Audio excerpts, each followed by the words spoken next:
تمثل النمور إحدى فصائل القطط الكبيرة، وتنتمي إلى عائلة السنوريات، والتي ينتمي إليها الأسود والفهود والوشق والقطط الصغيرة بأنواعها، والتي تنتمي جميعا إلى فصائل الثدييات من آكلات اللحوم.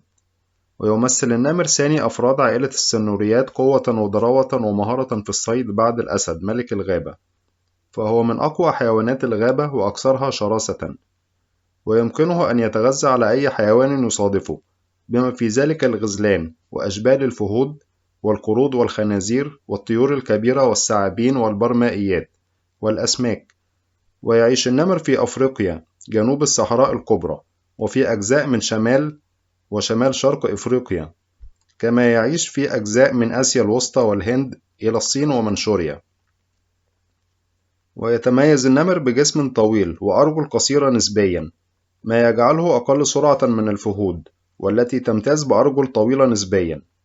وللنمر رأس عريض وجمجمة ضخمة وأذن صغيرة مستديرة. ويتراوح طول الجسم في النمر ما بين 100 إلى 190 سنتيمترا، ويتراوح طول الذيل ما بين 64 إلى 99 سنتيمترا. وقد يصل وزن ذكر النمر إلى 75 كيلو جراما، بينما يصل الوزن في الأنثى إلى 60 كيلو جراما. يعتبر النمر في سلوكه من الكائنات المحبة للعزلة، فهو كائن غير اجتماعي، وهو بذلك يختلف عن باقي أفراد عائلة السنوريات، والتي تعيش في جماعات مثل الأسود أو الفهود، والتي تفضل أحيانا طريقة الصيد الجماعي. فالنمر لا يلتقي بغيره إلا في موسم التزاوج، ويقضي النمر نهاره وهو مستلق على الصخور أو على الأشجار.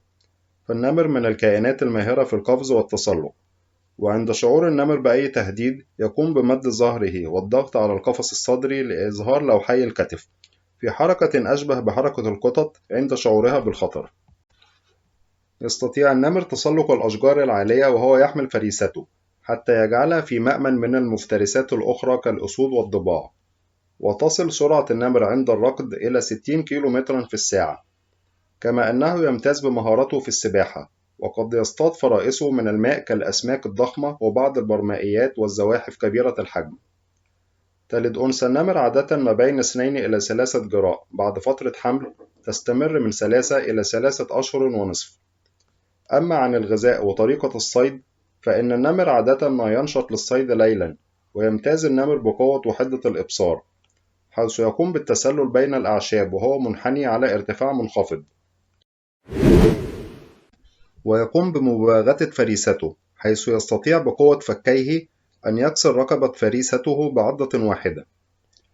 وتنقسم النمور إلى سلالات فرعية، منها النمر الإفريقي والنمر العربي والنمر الفارسي الذي يعيش في آسيا الوسطى، والنمر السريلانكي والنمر الهندي ونمر شمال الصين. تتعرض النمور في بيئتها إلى خطر تناقص أعدادها، حيث تتعرض للصيد بهدف التجارة والحصول على الفراء، كما أن صغار النمور تكون عرضة للافتراس من الأسود والضباع والكلاب البرية.